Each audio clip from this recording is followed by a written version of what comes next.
reproduction. And let me just share the slides. Okay. Can you just give me a thumb up if you can see the slides okay? Yeah, we can see them. Okay, great. Okay. Thank you. So good afternoon, everyone. It's a great pleasure to be here. Thank you very much for having me.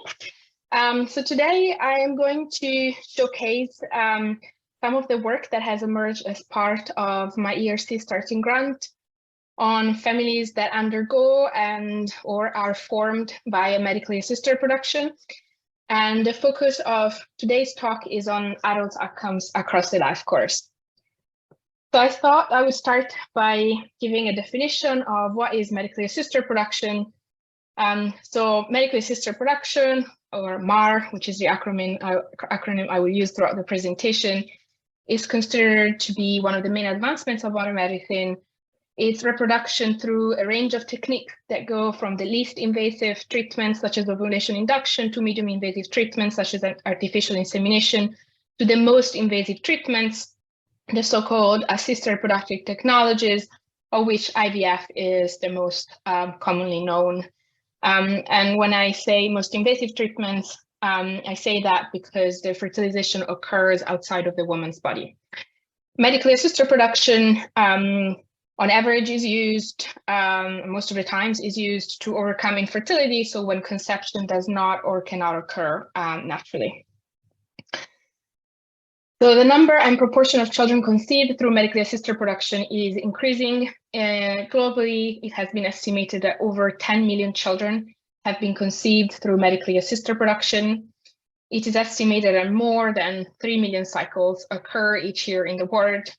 And it has been projected that by the year 2100, between 1.5 and 3.5 of the entire world population will have been conceived by assisted reproductive technologies alone. So this proportion would be higher if we consider all the MAR treatments. So the proportion of MAR births is increasing virtually everywhere. This graph shows the proportion in Europe, Australia, New Zealand, and the US. So you can see that the trend are different both at baseline and in terms of speed of increase. But as you can see, the trend is positive, across the three contexts. In Europe, in particular, Spain is currently holding the record at 7.9% of children conceived through ART. And Denmark instead holds the record at 9% if we consider all the kind of MAR treatments. And as I mentioned earlier, the proportion of MAR cycles is increasing. So the increase in the proportion of MAR conceived children is on one side related to the fact that more and more people are undergoing ART and MAR treatments. But on the other side is also because MAR treatments success rates have increased over time. So why, as social scientists and demographers, should we be interested in medically assisted reproduction? So I think there is a number of reasons, and I'm going to kind of mention the ones that I think are most relevant. So first of all, MAR is playing an increasingly important role in the realization of fertility intentions in advanced societies. And as demographers, we are interested in how families are formed and in new family forms. Second, it's a small group in relative terms, but it's large in absolute terms. And as we have seen in the previous slides, it's growing. So it's a subpopulation group that is becoming more and more relevant. And so it's going to play a sort of an increasingly important role in the kind of demographic scenario, at least in advanced economies.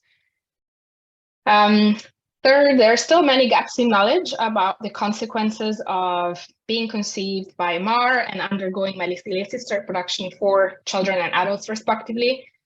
And there is still a lot that we need to understand in terms of the mechanisms. So what are the mechanisms that kind of link MAR to adults and children's outcomes?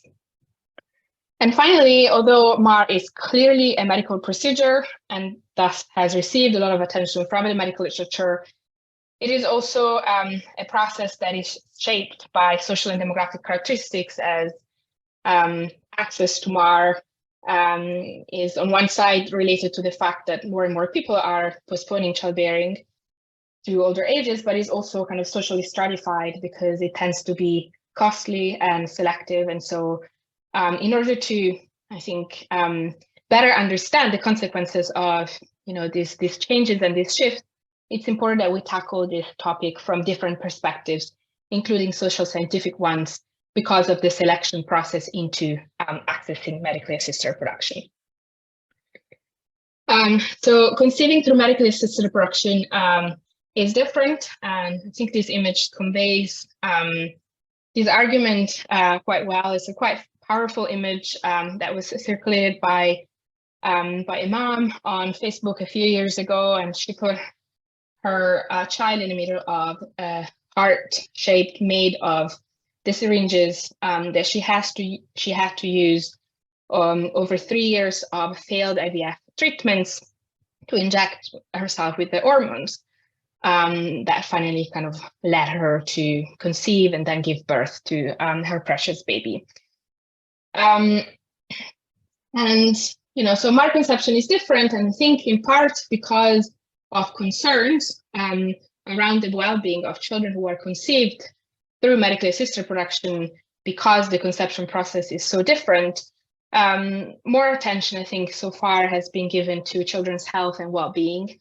And as a consequence, I think less attention has been given to adult outcomes, and in particular to the outcomes of those adults who are not able to conceive through medically assisted reproduction, because a couple may undergo the treatments, but it's not sort of guaranteed that they will be able to have a child through medically assisted reproduction.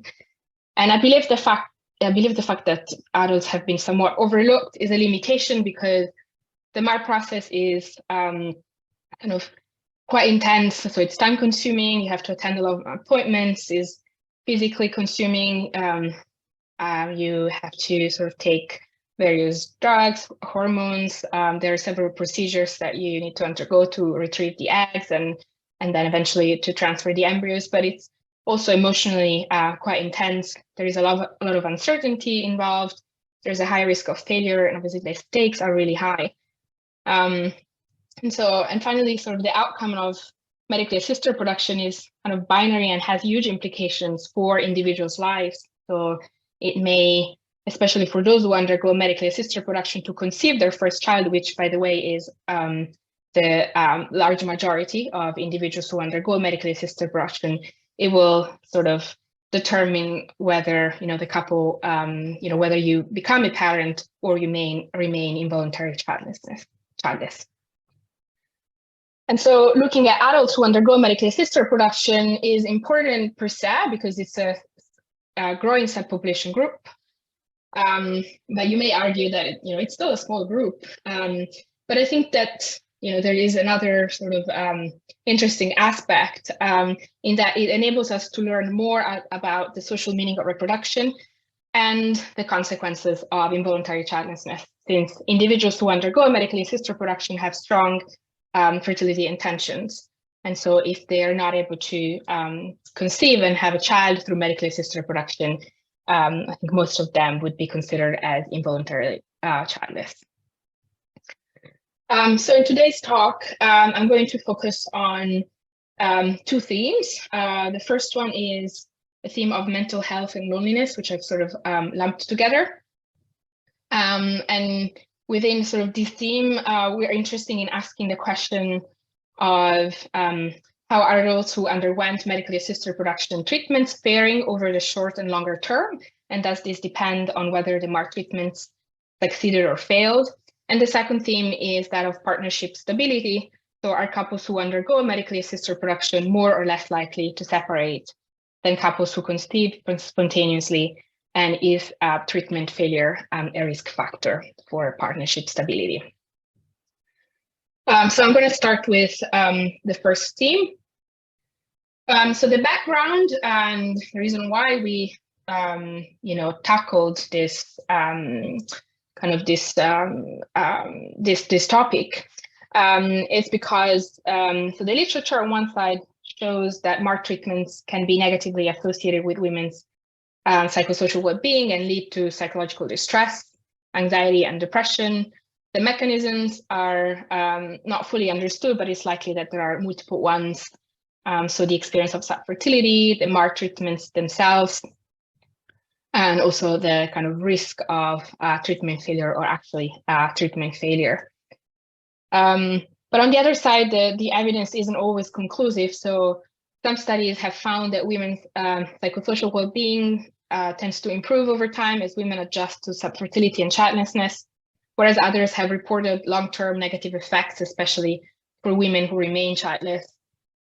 And I think that the evidence is not fully conclusive because there are, kind of a few limitations that characterize kind of the existing studies on this topic.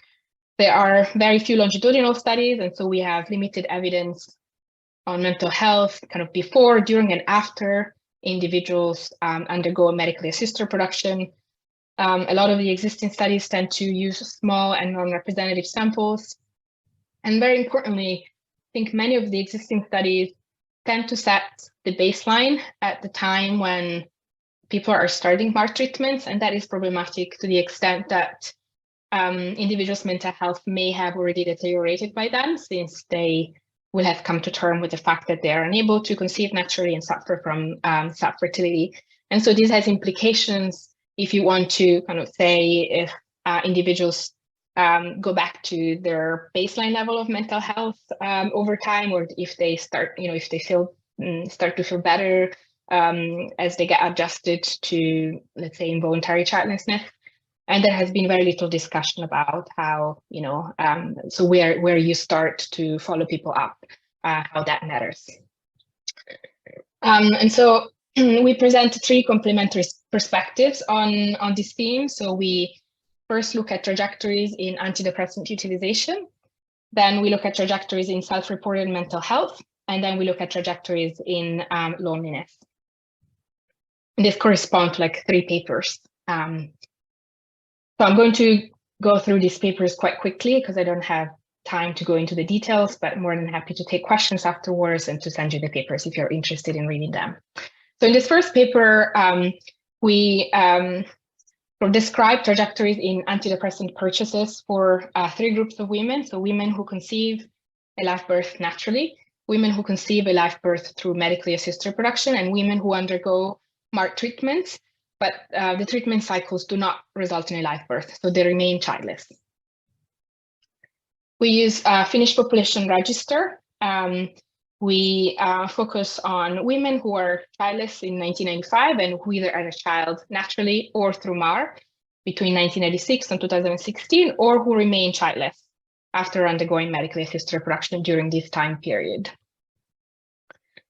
We identify MAR treatments by triangulating evidence from different registers. So for those who gave birth to a child, we can use information from the medical birth register, but for those who didn't have a child, we use information from the prescription drugs register, since undergoing fertility treatment requires women to take hormones and fertility drugs, or with procedure register. So if you undergo IVF in a public hospital, that will be recorded. And our main outcome is antidepressant purchases. And so we use the drug register for this.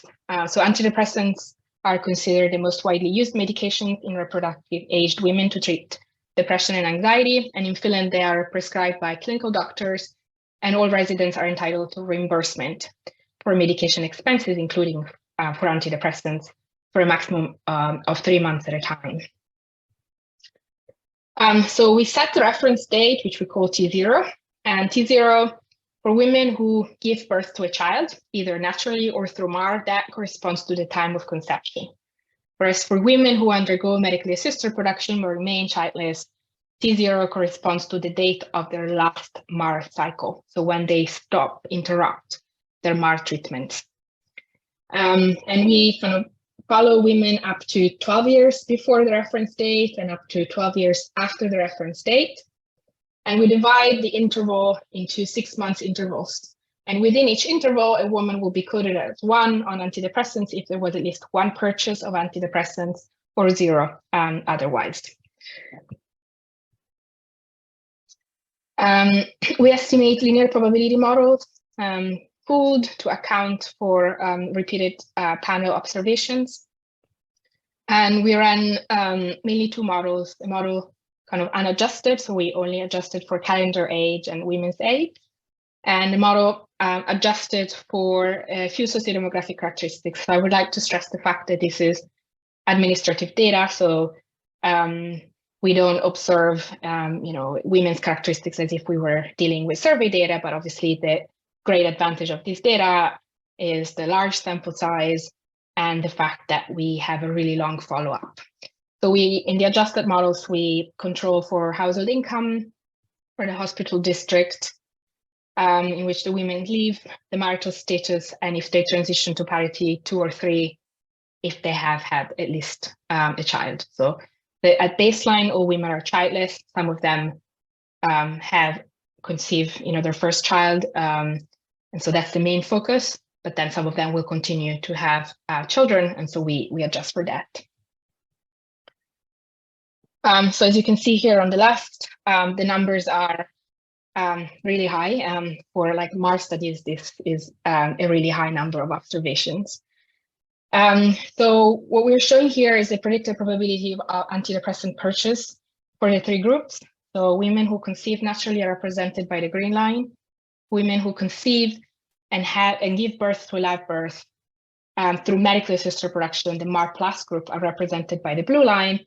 And women who undergo medically assisted reproduction but are not able to have a child, so remain childless, are represented by the red line. As you can see, the groups are quite close to each other at baseline, and then the trajectory for the MAR minus group, so the women who remain childless, starts to diverge, particularly from kind of 5 years before the reference date, which is either the time of conception or the last cycle for women who remain childless. And then there is a kind of like strong divergence between the groups around T0. So there is a strong decline in antidepressant purchase for women who conceive a child either naturally or through MAR. And we believe that this is likely to be explained by the fact that these women are pregnant and will be sort of advised to get off antidepressants during the pregnancy. And in fact, their levels of antidepressant purchases then kind of slowly goes back to tends to go back to baseline level and then a little bit above that. Whereas for the MAR minus group, so the group of women that undergoes medically assisted reproduction but remains childless, there is a marked increase in antidepressant purchases around the time when they interrupt their MAR treatments. And we believe that this could be associated with the fact that they have to come to terms with the fact that they haven't been able to realize their child wish. And so the differences between the MAR minus group and the other 2 groups kind of become larger around the T0 point, and then they sort of attenuate since the groups that have a live birth kind of catch up, but they still persist over time. And even kind of 12 years after the MAR minus women interrupted their MAR treatments, there are still differences. The differences between women who conceive the live birth through MAR and women who conceive naturally are very small, although the MAR plus group is slightly above, but we believe that these differences are unlikely to be of clinical significance. And when adjusted for women's sociodemographic characteristics, the patterns remained very similar. So the results show no or negligible differences in antidepressant utilization between women who had a child, either through MAR or naturally. In contrast, women who remain childless after MAR showed high level of antidepressant purchases as early as 5 years before their last treatment, with a sharp increase when interrupting the treatments, and these differences persisted over time.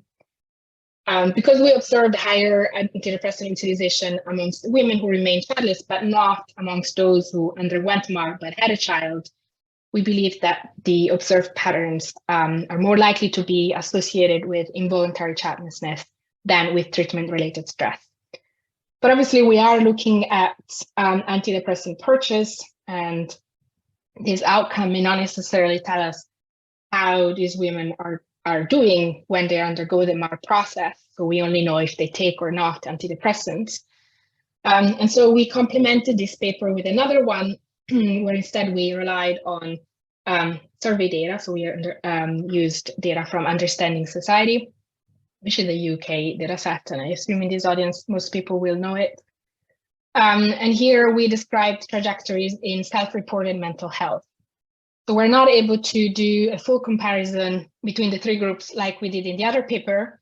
So we can look at women who conceive naturally and women who conceive through medical assisted reproduction. Actually, the majority of these women then have a live birth, but we're not able to identify women who undergo MAR and remain childless. The outcome here is the mental health component summary score of the SF-12.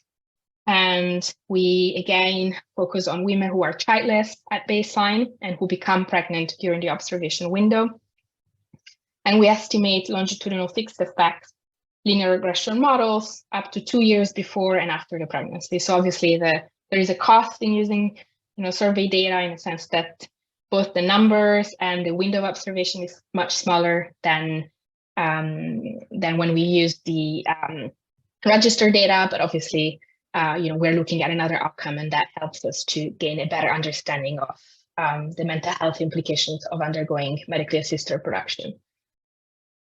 So when we look at women, what we find is that women who conceive through medically assisted reproduction experience worsening mental health, like worse mental health in the period that precedes the time of pregnancy, so the conception, whereas women who are able to conceive naturally experience an improvement in mental health.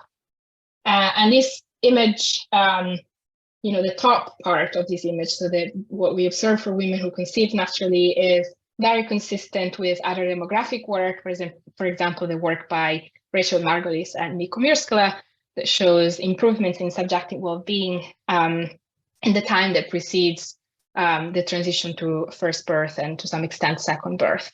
So we're able to replicate that, but we observe that for women who conceive through medically assisted reproduction, we actually observe an opposite pattern.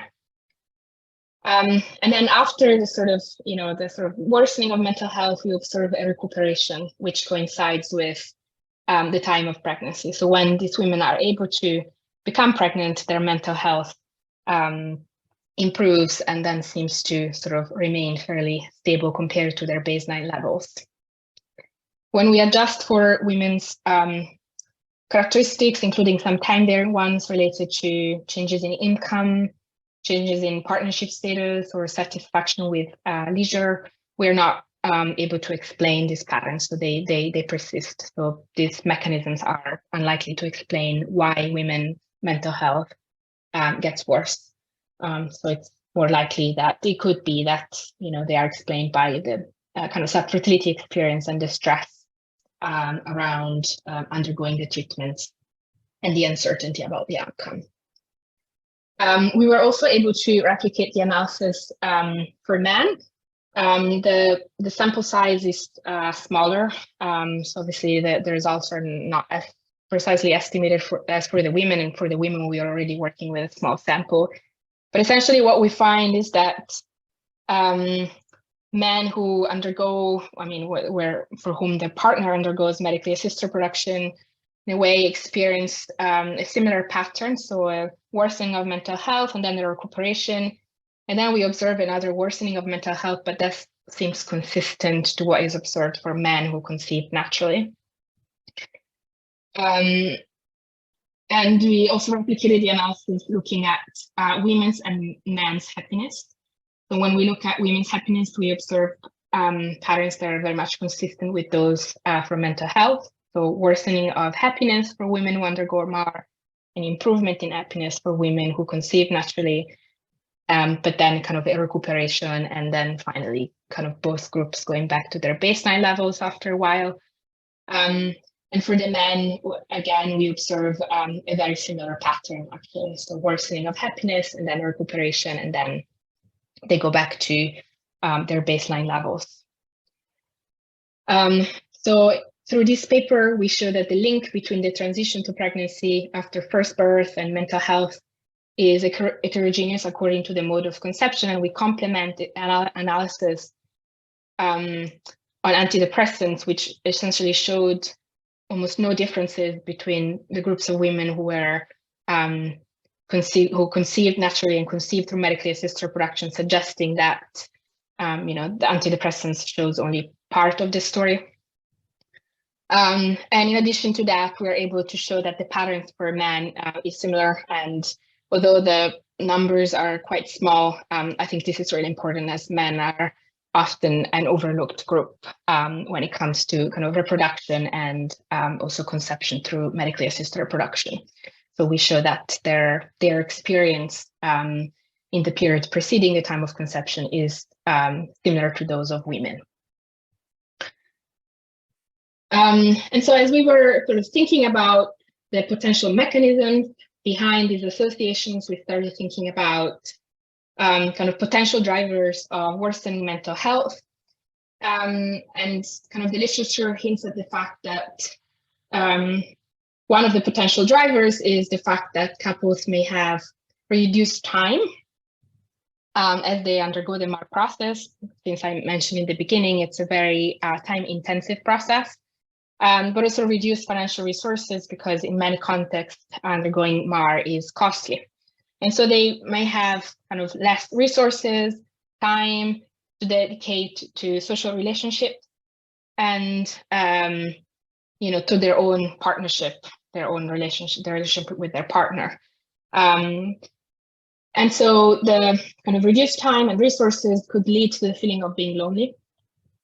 And we found no studies that have looked at whether the experience of medically assisted reproduction is associated with loneliness, which we felt was a gap in knowledge, since loneliness, defined as a perceived deficiency in the quantity and quality of social relationships, is an important marker of population health. It's been found to be associated with many health outcomes later in life, including mortality. And we thought that there was a kind of theoretical reason for why we could expect a link between MAR and loneliness. And so we explored this association for the first time using data from the Generations and Gender Survey. And we exploited the longitudinal kind of dimension of the GGS. And we focused on Bulgaria, Georgia, Germany, Austria, and Poland, because these were countries that gave us the information that we needed to undertake this analysis. So here we focus on women and men who, at the first wave, declare that they would like to have a baby. And I appreciate that it's not, they are in a partnership and they declare that they would like to have a baby, which is not like a perfectly overlapping concept with, seeking a pregnancy, but at least express a desire to want to have a baby. And so we look at 4 groups. We look at 2 groups that we label as natural conception. So individuals who, in between the 2 waves, had or did not have a child. And then 2 MAR groups. So individuals who at baseline declare that they would like to have a baby, and they also declare that they are undergoing the MAR treatment. Our scale, our loneliness scale, is the Young Deerfield scale. And one of the sort of, I think, great strength of this outcome is that it gives us an overall score, but it also enables us to kind of distinguish an emotional scale from a social scale. So we can look at emotional loneliness, which corresponds to absence of close emotional attachments. So, for example, from the partner, from a social scale, which instead is the provision of a broader group of contact or engagement in larger social networks, such as through family and friends. And our dependent variable is a change in loneliness scores of the same individuals between wave 1 and wave 2. So in this graph, we show the change in loneliness by the mode of conception. And while you might find the SC slightly confusing, because the reviewer didn't want us to use the term natural conception, but when us use the term spontaneous conception. But essentially, it's the same concept. So what we see here is that when we look at overall loneliness, which is the kind of last graph on the right, we see that for individuals who tried to conceive spontaneously, there is a slight increase associated with not having had a live birth in between the two waves, but the differences are small. And for the MAR group, there is an increase. The coefficient is not kind of precisely estimated.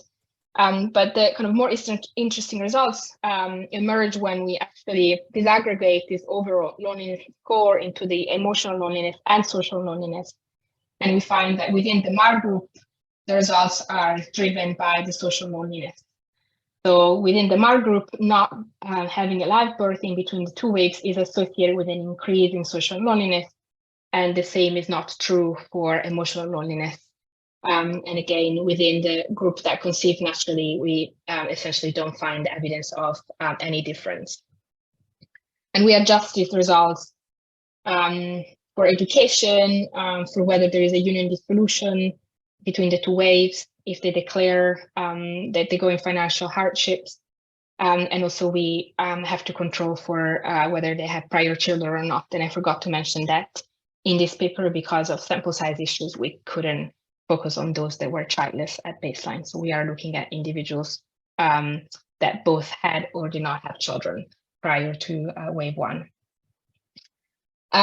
We also estimate the results by gender, as we wanted to look at men as well. We have not been able to interact gender for whether they had a child or not in between the two waves, again, because of sample size issues. But essentially what seemed to emerge is that there aren't very clear differences between genders. Now the coefficients, the confidence intervals around the MAR coefficients are really wide, but the size of the effects is small. So even if they were statistically significant, they wouldn't kind of suggest that there are huge differences between men and women. From these results, we take away, the main takeaway is that individuals whose MAR treatments did not result in a live birth experienced a stronger increase in social loneliness during the pregnancy seeking period. And the findings suggest that, kind of families and friends, rather than intimate partners, play a prominent role in shaping the loneliness aspect of the infertility experience. And this is a really important finding because it helps us to kind of better understand how to conceptualize infertility, its definition, understanding, and implications. And this has to happen through the larger social context in which it occurs. The results also underscore the fact that, once again, we don't really find differences or convincing differences between men and women. And so MAR should really be approached as a couple experience, and both partners can be similarly affected. So the majority of existing studies have tended to largely focus on women, in part because of data limitation, but in part because I think the assumption is that it's the woman who's undergoing the treatment, but the man can also be affected, and the couple can also be affected. And so based on these results, we kind of then started thinking about, what happens to the couple, as they undergo the treatments and the MAR process. And these findings seem to suggest that the MAR process is not associated with emotional loneliness. So that could suggest that the couple, their relationship is not affected, but actually there are very few studies that have looked into the association between undergoing medically assisted reproduction and partnership stability or instability. And a priori, we think that there are kind of factors that would lead us to expect a negative effect between undergoing MAR and partnership stability, as the experience of infertility can lead to long-term fatigue. It can lead to emotional distress, as we have seen in previous presentations. But there are also indirect effects linked to, financial burden, as I mentioned earlier, employment and social isolation. But on the other side, there are likely to be also factors that could have a protective effect on partnership stability. So individuals who undergo medically assisted reproduction tend to be highly advantaged in terms of sociodemographic characteristics. They're older, they have higher level of education, higher level of income. They tend to be in relationship for longer when they start the MAR process. And we know, as demographers, sociologists, and social scientists, that these factors are protective against the risk of partnership instability and separation. And finally, infertility can bring the partners closer together and potentially strengthen the relationship. So it's difficult a priori to make predictions on in which direction the association would go. So in this paper, which is the last one I promise I'm going to talk about today, we aim to investigate partnership stability in couples who undergo medically assisted reproduction, to conceive and compare it to those of couples who conceive naturally. So the first question mainly involves looking at partnership stability and testing whether it differs in couples who undergo MAR based on whether the treatments are successful or not in terms of having a live birth, and compare that to couples who conceive naturally, and also test if these associations differ in the short and longer term. We use pretty much the same data that we used for the antidepressants paper. We construct partnership histories, and again here we're looking at women who are childless when we start kind of following them up in 1995. And I would like to mention the fact that we start these studies from 1995 because that's when the procedure register is available. So that's when we can identify women who undergo medically assisted reproduction through the drug register. Just very briefly to give you an idea, around 10% of women in Finland start MAR treatments in this period of time, and 90% of this were in a couple when they start MAR treatments. If you want to know more about partnership trajectories that precede medically assisted reproduction, we have another paper that I'm not going to talk about that just got published. So, but just to give you a sense, we are focusing essentially on 90% of women who undergo medically assisted reproduction since they undergo the treatments in a partnership, and that's what we're interested in, to see what happens to partnership stability as they undergo medically assisted reproduction. So the event is separation, and the kind of censoring occurs at the end of the observation window if they emigrate, if the women or their partner die, and 12 years post T0, so whichever happens first. And you can see here on the left are numbers which are again really high. So in this paper, in addition to looking at the three groups that we have looked at before, so women who conceive through MAR, women who undergo MAR remain childless, and women who conceive through natural conception, we also look at women who undergo medically assisted reproduction. They're not able to conceive through medically assisted reproduction, and then are able to conceive naturally. So there is like a fourth group that we wanted to look at here. So the first research question: how does the partnership stability differ across these groups? Here our reference category is women who conceive naturally, and we can see that the MAR minus group, so women who undergo MAR but remain childless, shows much higher hazard rates of separation compared to women who conceive naturally and compared to the other groups.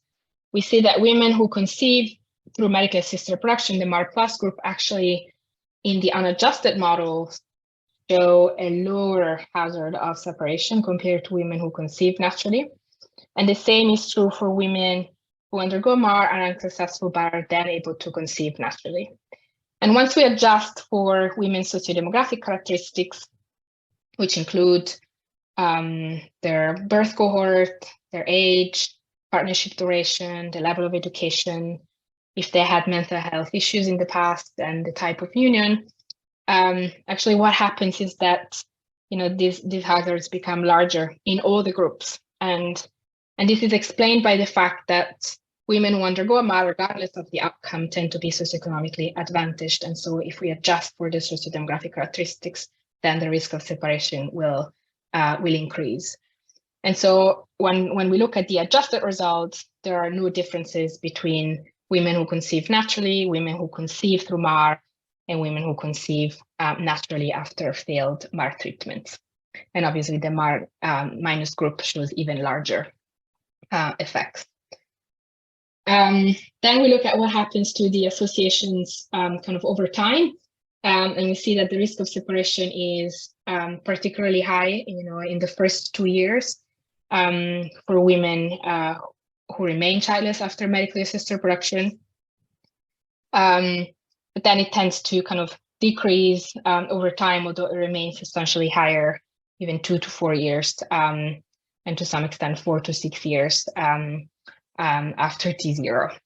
But essentially what we see is that, if the couple is able to overcome, the first period, then they are more likely to stay together in the longer term.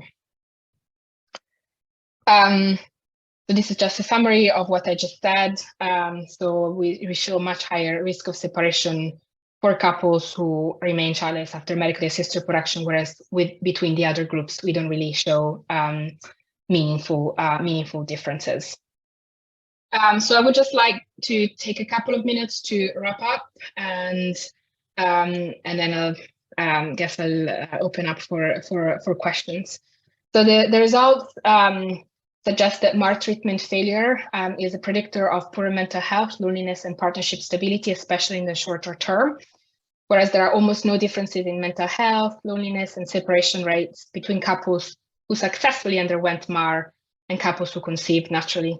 And so taking these results together suggests that the success of the treatments might outweigh infertility-related stress, at least for the outcomes that we looked at, and that involuntary childlessness potentially carries mental health, social, and relationship costs.